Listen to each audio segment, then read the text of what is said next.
दोस्तों, स्वागत है आप सभी का आपके अपने YouTube चैनल ज्ञान बाबा में। आज हम लोग एजुकेशनल साइकोलॉजी जो कोर्स है वो स्टार्ट करने वाले हैं और ये एजुकेशनल साइकोलॉजी का पहला ही लेक्चर वीडियो है। ये जो कोर्स है ये सभी लोगों को काम आने वाला है जो लोग किसी भी टीचिंग एग्ज़ाम की प्रिपरेशन कर रहे हैं या फिर वो लोग कहीं से बीएड कर रहे हैं या डिप्लोमा कर रहे हैं एजुकेशन के फील्ड में, या मास्टर्स भी कर रहे हैं या एजुकेशन से। उन सभी को एजुकेशनल साइकोलॉजी पढ़ाया जाता है और हम कोशिश करेंगे कि इस कोर्स के अंदर हम लोग सभी चीज़ों को इंक्लूड कर सकें। ठीक है, तो बने रहिए हमारे साथ। तो स्टार्ट करते हैं। आज की जो पहली टॉपिक है ये है एजुकेशनल साइकोलॉजी। तो जी, एजुकेशनल साइकोलॉजी को हिंदी में शिक्षा मनोविज्ञान कहा जाता है। अब ये जो एजुकेशनल साइकोलॉजी है इसको तो हम लोग बाद में देखेंगे, पहले समझ लेते हैं कि आखिरकार ये साइकोलॉजी क्या होती है, कहाँ से ये आया, कैसे कैसे इसका डेवलपमेंट हुआ। इस वीडियो में हम ये देखेंगे। तो जी, जो साइकोलॉजी है वो दो ग्रीक वर्ड्स साइको और लोगोस से मिलके बना हुआ है।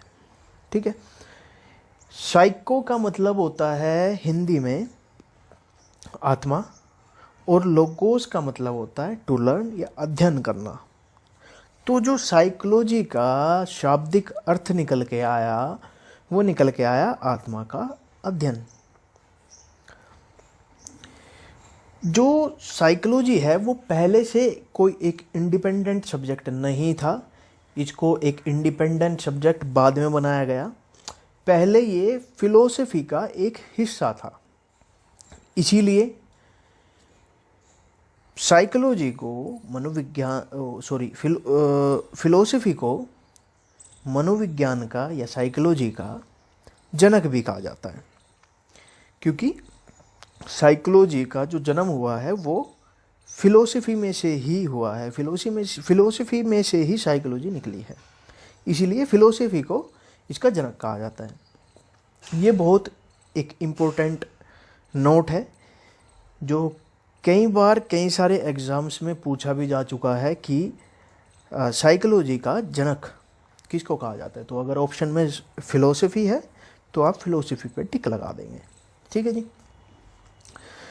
तो जो ये वर्ड है साइकोलॉजी, ये कहाँ से आया? तो एक फिलोसोफर थे जिनका नाम था रुडोल्फ गोकल, और उन्होंने 1590 में सबसे पहली बार साइकोलॉजी वर्ड का इस्तेमाल किया था अपनी बुक के अंदर, जिसका नाम साइकोलॉजिया था। ठीक है जी, यहाँ तक क्लियर है बात? तो चलिए बढ़ते हैं अगली स्लाइड की ओर। Meaning of psychology according to centuries, यानी कि जो मीनिंग है साइकोलॉजी का वो ओवर द सेंचुरीज किस तरीके से चेंज हुआ, इस स्लाइड में वो हम देखने वाले हैं। तो सबसे पहले आते हैं 16th सेंचुरी में, क्योंकि 16th सेंचुरी में ही बुक ये साइकोलॉजिया आई थी और सबसे पहले साइकोलॉजी वर्ड का इस्तेमाल किया था रुडोल्फ गोकल ने। तो जो 16th सेंचुरी के जो फिलोसोफर्स थे जैसे प्लेटो, एरिस्टोटल, डेमोक्रिटस वगैरह, इन लोगों ने क्या कहा कि जो साइकोलॉजी है वो स्टडी ऑफ सोल है, यानी कि आत्मा का अध्ययन है। ठीक है जी। अब नेक्स्ट सेंचुरी के जो नए साइकोलॉजिस्ट आए 17th सेंचुरी में, Leibniz, can't, Hume, Hobbes, John Locke वगैरह, इन लोगों ने कहा कि नहीं, ये साइकोलॉजी जो है ये आत्मा का अध्ययन नहीं है, ये मन का अध्ययन है। ठीक है जी।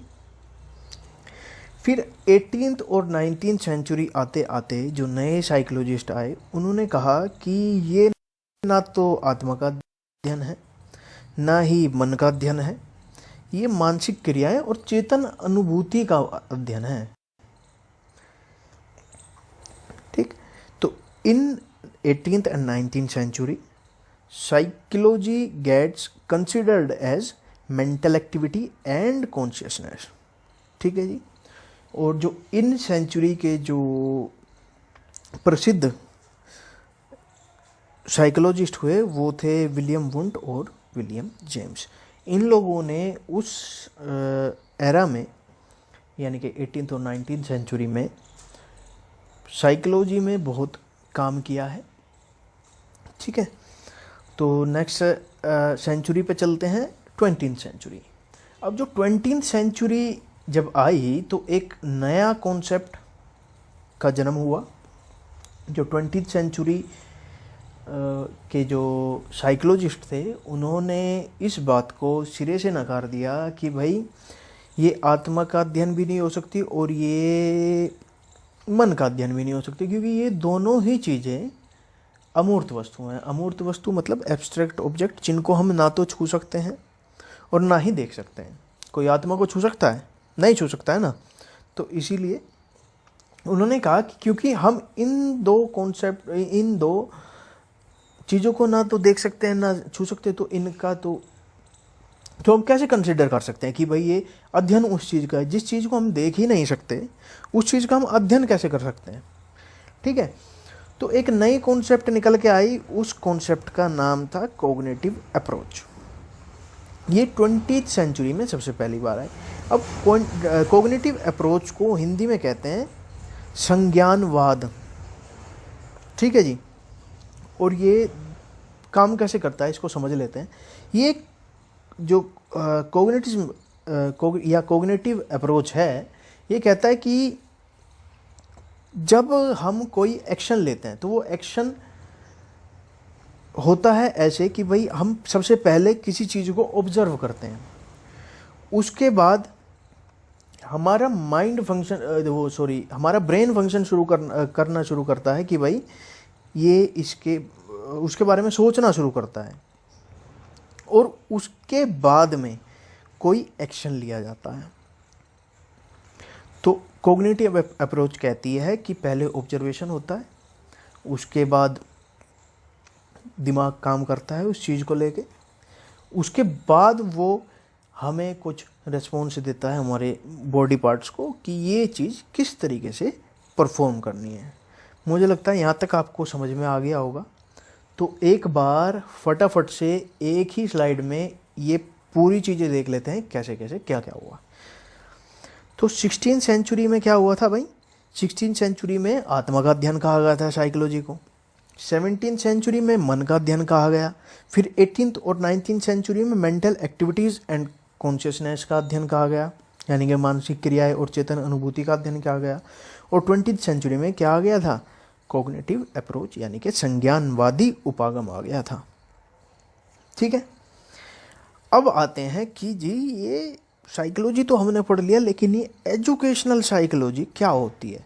एजुकेशनल साइकोलॉजी होती है जब हम